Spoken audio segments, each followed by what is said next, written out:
Hello, and thank you for listening to A Glimpse of the Kingdom. I am David Pendergrass. I got a question via a listener not too long ago, and an email, and he asked me to explain, if I didn't mind, a little more about something I've referenced in podcasts a couple of times, I believe, and that is two different occasions when I guess I virtually left the faith. You'd say it that way. I don't think I stopped acting too Christian, but in my thought process and my feelings, I was either almost out, or you might say I was out. I don't know how to say it. He asked if I could explain it some more, and I'd be happy to. And so I thought maybe I would say a little bit about why I almost did that, and what I did in my journey, and then why I'm here today. And I won't spend that long, so just stay with me if you're interested to hear about that. When I was an undergraduate, I enrolled in an undergraduate school in North Carolina called Gardner-Webb University, and I came in as a music major, mainly because I got a good scholarship there. And then I eventually switched over to my religious studies degree. So I almost have a double major in music and in religious studies because I did music for 3 years. And anyway, during that time period was great. And when I switched to religious studies and started doing more of those classes, I learned a lot more about the Bible. And that was the first time I really came to my first major struggle of the faith. You know, Augustine calls these kinds of periods the dark night of the soul. And that was when it hit me really hard. Because at the undergraduate level is when, for most people, and it certainly was true for me, I was introduced to historical critical method. You're introduced to concepts of the manuscript tradition of the Bible. You're introduced to the differences in the Gospels, and what do you do with the differences in the wording and the phrasing and so forth. And whether or not John's Gospel represents Jesus' voice, or is it Matthew, Mark, and Luke, because they're so different. And there's a lot of issues like that are just perennial issues that every intro student has to deal with.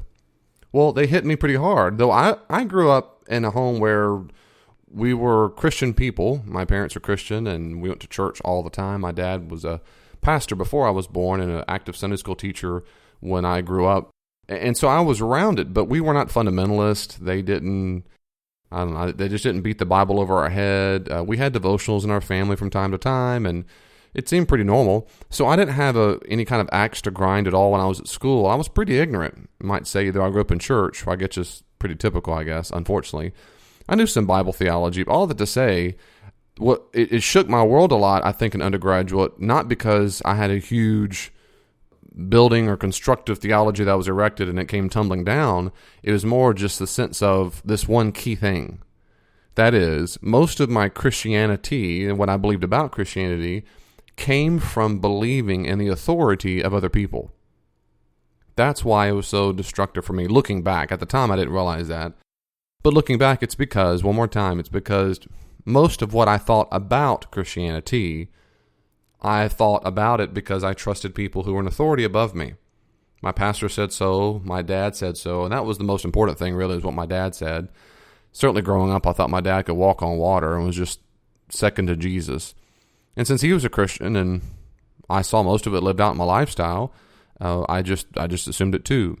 Well, I was hit kind of in the face, in a good way, in my undergraduate degree with all these different issues concerning the Bible, and it was a big deal.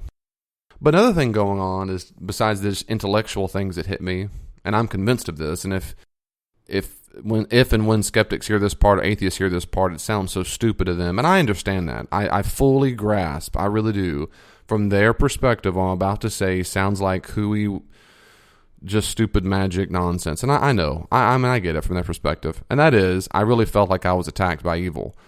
But again, I know from their perspective it's nonsense. That's like talking about UFOs and rainbows and unicorns. But nevertheless, when you've experienced it, you really feel like that. It was a very, very, very difficult time for me in my life. And it lasted for quite some time. I want to say it was around a year or more where I just didn't care at all anymore. And it didn't really come over in an argument or so forth. It was just so many questions. I realized that I had an enormous amount of questions when I was faced with all these different issues in biblical studies. And it really was a dark night of my soul. I questioned everything. And man, I got so mad when people would say, well, just have you prayed about it? Or just trust Jesus. Those things just sounded so stupid to me and so trite. And they didn't help at all. I mean, why trust Jesus when I'm not sure if he even existed, or why even what if it's all make believe? And I don't want to be stupid or believe in something stupid. And maybe people have been duped too, and maybe I was duped, and maybe my parents were lied to too, and all that stuff. And I mean, all the questions any skeptic ever asks today, almost every one of them I've asked myself. The book I wrote that's on Amazon, I dedicate it to skeptics like myself. I really mean it, and I meant it when I wrote that in the book.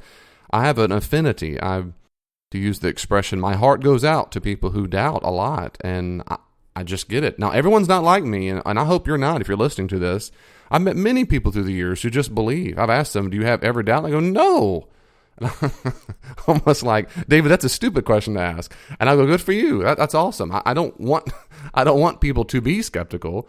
It just means I cannot relate to that mindset because I'm a very skeptical person. To this day, I am. Now, I've made up my mind about Christianity, so I'm no longer a skeptic of Christianity. I'm just a skeptical person. If someone says they saw a UFO, if they said that they won the lottery, whatever it is, I'm just going to want some kind of evidence. It takes me long time to be convinced of a lot of things. So, in that time of my life, it was very dark. It was very sad. It was very scary. And I became a Christian when I was just almost 7 years old. So by that time, we were talking almost 20 years of my life with Christianity. And I really considered, I thought, well, this is it. Do I leave the church? Do I not go back anymore? And it means I lose almost all my friends. I'm at a Christian university. I'm studying biblical studies. And I was studying sacred music before that. I mean, I would have to leave it all behind. And I just made up my mind, as much as I could make up my mind in this dark period. That is, if Christianity is false, then that's what I'm going to do.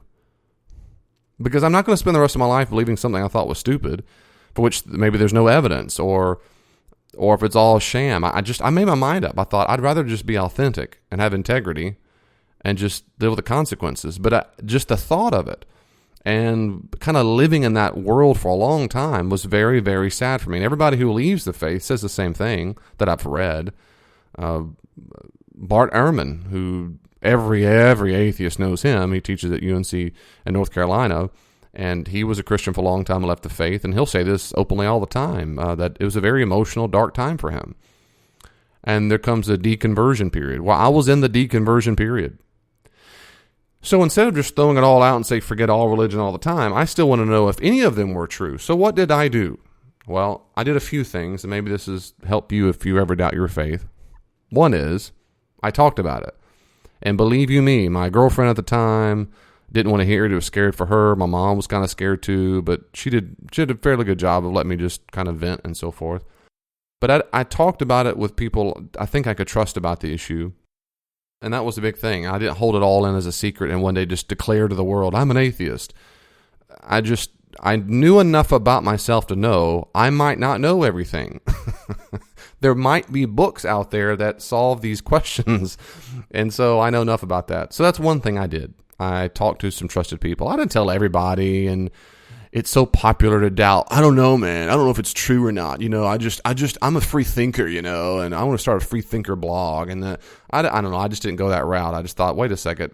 I really am feeling like this is a lot of crap, and I don't want to believe in something that's stupid and crappy. And so I told a couple of people, and that's what I did. Secondly, I went out to talk to who I thought were and I was right, but the smartest people I knew, and they were my professors. One guy was one of my professors, and at the time the associate dean of the divinity school, and then eventually would become the dean of the divinity school. And his name was Wayne Stacy. In fact, he has a blog, WayneStacy.com, I believe. And he's retired now, basically. He does some small teaching here and there. But he, at the time, was the smartest man I'd ever met. And I thought, he and the associate dean, another guy who was my pastor too, named Dr. Robert Conoy, who is now the dean of the divinity school, and others were really, really smart guys, and they were Christians for a long time. And I remember thinking, I remember like it was yesterday, thinking, well, David, they're really, really smart. I don't think they'd believe in something that was stupid. But I remember thinking, yeah, but maybe they want it to be true, and maybe they never really thought of the hard questions. So what I did was I went to them, and I remember typing up questions. And I would go and give the dean or the associate dean, whatever he was at the time, I'd give him questions. I'd go to lunch with them, and I would ask them. I would just drill them everything I could think of. And then that's a big thing. And then the third thing I would do is I would read the people they said read, and other people. I mean, I looked into Hinduism, Buddhism to a degree. Maybe Jews were right and Jesus was the Messiah, so I considered that for a while. I considered just flat out agnosticism or atheism. I thought, well, maybe it's all loaded crap and people just want to believe stuff. Maybe I'm a Christian because I'm American or because I'm white or because my parents are Christian. All the things that atheists say all the time about everybody. I pondered all those things because all those things could be true. And I thought maybe I'm just delusional. Maybe my religious experience as a child was all delusional. All that stuff. So the third thing I did was I read. Not just, again, my second thing was I talked to people I thought were really smart and Christian. And third, I read the people they said to go read. And I did. Now, who did I read? Well, I read a few people. But one person I read the most was a gentleman named Clive Staples Lewis, C.S. Lewis. His friends called him Jack. If you don't know who C.S. Lewis is, you need to go read him, stop what you're doing, take the day off from work, and go consume everything he wrote. Lewis was an atheist growing up for a long time. In the British school system, almost all students have tutors for a long time, and then they go to university. Well, certainly in his age, almost a century ago when he grew up, he died the same day JFK was killed, which is why his death didn't get a lot of fanfare. Poor Lewis, because JFK took that limelight, and that was a tragedy too, of course. But anyway, Lewis grew up an atheist because his tutor was an atheist. He was an atheist for a long, long time. And Lewis finally one day said, "I've always thought the universe was meaningless and, again, devoid of meaning and value." And he said, it hit me one day, where did I get this concept of not having value or meaning? If it doesn't have meaning at all, then where did I get the concept? And that had him start asking questions about things. And eventually he became a Christian. He said he calls himself the most reluctant convert in all of England. But he became one, and then from then on, he's certainly considered probably the best Christian apologist in the last 2 centuries. I don't know. C.S. Lewis wrote several things, and here are a couple books you need to read as starters. You need to read the book Mere Christianity. Mere Christianity is now, of course, written down. It was put into a book form, but it was originally radio broadcasts. He was asked to give some presentations. Imagine that. Imagine someone going today asked to talk about Christianity on national airwaves. Imagine someone on NBC saying, "I need you to come in, Dr. Pendergrass, and discuss to the world in 3 or 4, 5, 6 different sessions what Christianity is all about." Not in a million years that happened. Not in a million. Anyway, in his day it happened, and they wrote those things down, and he edited it just a little bit, and it became Mere Christianity. You need to read it. You need to read it over and over and over. Outside of the Bible, I think Mere Christianity is one of the most inspired things written. Thirdly, not thirdly, but another book you can read by Lewis is a collection of essays. Some of these are a little more thick reading, but that's okay. Just do it. It's full of essays and articles he wrote, and it's a book called God in the Dock. God in the Dock. And there's numerous things you can read that are easier, like Letters to Malcolm Chiefly on Prayer. You can read The Great Divorce. You can read Miracles. Miracles is outstanding. It's pretty heavy reading, but there's all kinds of literature. But I would start with Mere Christianity and see where he takes you from there, and then see what you think about those kind of things, the things he says in it. Now, today, that's what I did back then. Today, I'd recommend a whole bunch of other books.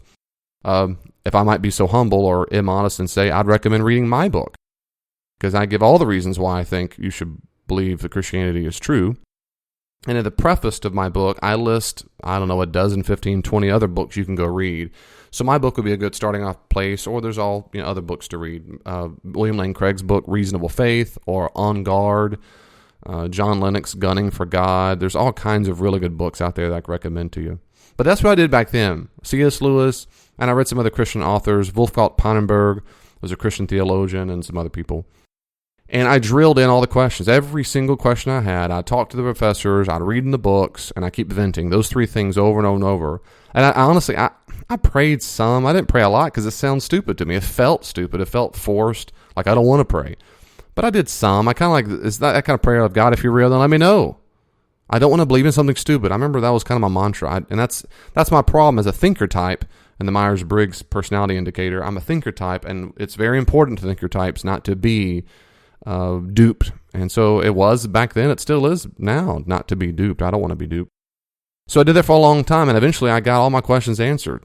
I came out of it, and I decided not to leave the faith. I found that the reasons for believing in Christianity were quite compelling. I didn't have all my questions answered, but I had enough, and I felt it made sense. I really did. I thought it made sense. But again, to say this one more time, the huge shift, the major reason why I had it was that I shifted from believing in Christianity because people I trusted, people in authority told me, versus now I know why I believe in Christianity. I cannot overemphasize to you the absolute crucial importance of that move. The move from mom and daddy and pastors and friends and people I trust and love believe it, therefore makes sense to me, to now it is my own view, and here are the reasons why I believe it based on reasons in addition to authority. I really mean that. I have 2 children now, and I'm convinced there's going to come a day when both my children have to move from mom and daddy think it to I really think it. I've already told my son that several times. He's older, so we've had more talks about it. I've bought him books already. He's read books about things, and I've always told him, you always ask me questions you have. He's had questions about what if we can't see God and all those. I welcome those questions. And so many parents I know, unfortunately, squash it. You just need to believe. You don't ask those questions. That leads you down a road you don't want to ask. That's horrible to tell children. It almost guarantees they will leave the faith.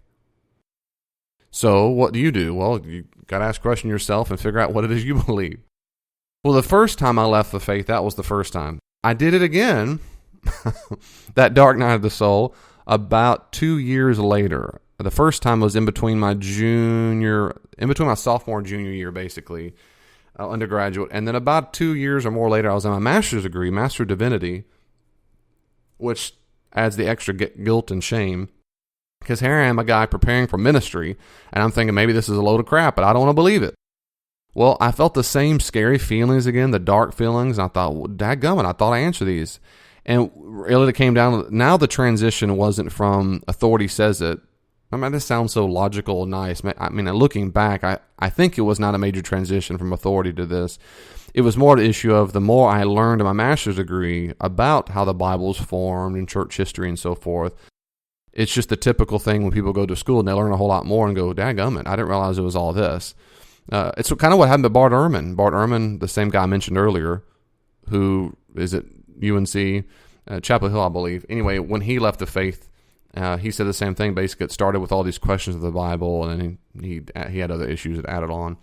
But anyway, that's what happened to me. But this one was a lot shorter. But I did the same thing. I went to the professors I knew. I read some books, and every question I just ran them into the ground. I read and I read and I read and I read. I thought, I'm going to get an answer. And if I don't get an answer that satisfies me, then I'm leaving. Because I just made my mind up. I'm not going to believe in something stupid. And that's it. So, if atheists probably would not believe me when I say this. I mean, that's okay. They don't have to believe me. That's up to them. But as much and as honestly as I can say this, I did my very best to make up my mind that I would leave the faith if I thought it was uncompelling. And that's what happened. So I kept venting to people. By that time, I was married, and she did not want to hear that because it scared her. I would talk to my wife, and I would talk to my friends. I would talk to my professors, number 2 and 3. I'd read books. And by this time, I read Lewis some. By that time, I'd read a lot of his literature, but now I read a lot of other scholars, a lot more scholars, and I don't want to bore you with that, but a lot more, just more scholarship on how the Bible was formed and things inside the biblical text and so forth. And that dark night of the soul lasted more like 4 to 6 months, where the first one I saw a lot longer. And that was it. And the only time I've ever come close to that feeling again, or that's the question of, is this all a load of junk? The only time I've ever come to that again was a few years ago. And it happened for about a month or two. And it happened when I was writing my book, A Skeptic Challenges a Christian. Because in the book, I did my very best job I could. And I'm sure skeptics will say, it's a load of crap. But I don't think that's a fair assessment. I did the best job I could to present the skeptic's viewpoint. And when you get in that frame of mind of questioning every single thing you believe, it just was a dark period of my life. And if I may so humbly compare myself to C.S. Lewis said a very similar thing when he wrote the book called The Screwtape Letters. He said it was one of the darkest part of his life because he had imagined what life was like from the side of the demonic all the time. It was a very dark period in his life too. Well, that's what I felt. I pretended to be an atheist, kind of everywhere all the time. At prayer meetings, I'd go, of course you think that. What's the difference between that and this? But I didn't have any of it wasn't nearly as severe as the first 2 times in my undergrad and master's. But that was it. So, I want to encourage you now. If you have doubts, go to find people who have answers. Please don't give up. If your pastor says, just believe, if your friends say, I wouldn't ask those questions, Please find new friends, at least about this issue. If your pastor says don't ask questions, you need to find a new church. Email me. Email William Lane Craig. There's so many resources out there. Do not give up. Just don't do it. Just don't give up. Read the other stuff. My goodness, you want to read and see if Islam is the right, then go read about Islam. Go read the Quran and go read that literature. If you want to read Hinduism, Buddhism, well, then go read it and see if you find it most compelling. I mean, do it. I wouldn't be afraid to read things at all. It just means you want to know why it is you believe it. And I just encourage you not to be lazy. That is, try not to let your emotional biases try to sway the evidence so much. Really have the courage to think, you know what? I'm willing to go all in. And it works both ways. I'll say this last thing, I think. When I taught apologetics, that is how to defend the faith at a private Christian college preparatory school, one of the guys in there was an atheist. I had a few atheists in my classes, and one in particular, at the end of the whole semester, these are atheists who are taking Christian apologetics class, which is always interesting. And I enjoyed it because I always wanted to have them ask questions. They usually didn't ask a lot. But anyway, one guy in particular on the oral part of the exam, I asked him at the very end, so let me ask you, as you know, and I told him this whole semester, I said, let me ask you and just remind you, your grade is not dependent on your answer. I'm just genuinely curious. I don't ever grade on what you believe. I grade on whether or not you knew the material or not. But based on what you believe, that's all. I'm just curious, after a whole semester of this, do you have any questions, or what's your view about Christianity? And he said, no, I don't have any questions at all. You answered all of them. I said, oh, that's good. He goes, yeah, you did. I don't have any question or comments. And I just looked at him and he said, but it's just, there's just so much I have to give up. And he meant if I became a Christian. And I nodded and I said, you're right. You have to give up probably a lot, I bet. He goes, yep, I don't want to do that. So it just reminded me through the years, it's always reminded me of his candor and honesty, and I appreciate his honesty. But I've always thought that's exactly right. That is, to make up your mind is a decision. I can present you 14,000 pages of evidence or a paragraph of evidence. People believe for whatever reason you want to believe something.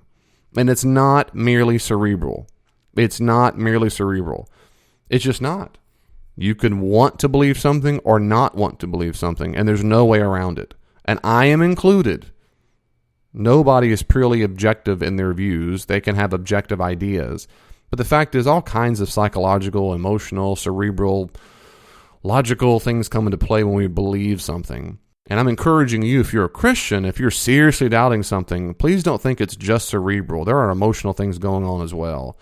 That doesn't mean it's false or that it's true. I'm just saying take some time. Don't run out too quickly.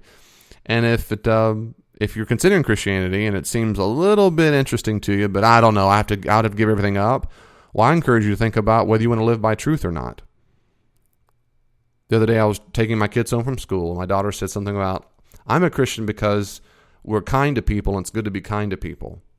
That's what she had told someone at school. And I said, honey, that's a good answer. But I would like to get to the place where this would be true for you, because here's what's true for me. I'm a Christian because Christianity is true. And I like to believe in true things. I think Greg Kokel in California at str.org, I think he first said that. I'm trying to give credit where credit's due, but I love how he said that. I'm a Christian because Christianity is true. And secondly, I try to reorient my life to things that are true. I think it's true that protein is better for you than a whole bunch of carbs and fatty nonsense. So, in general, I live my lifestyle that way. Things like that. So instead of just having a function, it's good to be kind to people, I'm encouraging you, if you are a Christian or considering being a Christian, to think really about one simple thing. Is it true? Secondly, do you want to live a life where you are oriented toward truth? If so, then keep pursuing the truth, and the truth will set you free. God bless you. See you next time. Thank you so much for listening to A Glimpse of the Kingdom. If you want to listen to more, go to my website, davidpendergrass.com, and look at one of the tabs that says podcast. If you click that, it'll take you straight to my podcast on iTunes, or you can search for it on iTunes if you want to, A Glimpse of the Kingdom. But also my website, you'll see another way to get, if you're an Android listener on your phone or you just don't use Mac computers. Again, davidpendergrass.com, and click podcast. It'll take you exactly where you need to go, and you can subscribe from there and get this as often as you like, and also see my blogs and so forth. If you want to get me to come to your organization or church, otherwise to do some consulting, you need to go to davidpendergrassconsulting.com. davidpendergrassconsulting.com. You'll see the information there. If you want to reach out to me on Twitter, you can find me at Dr. D. Pendergrass, at Dr. D. Pendergrass.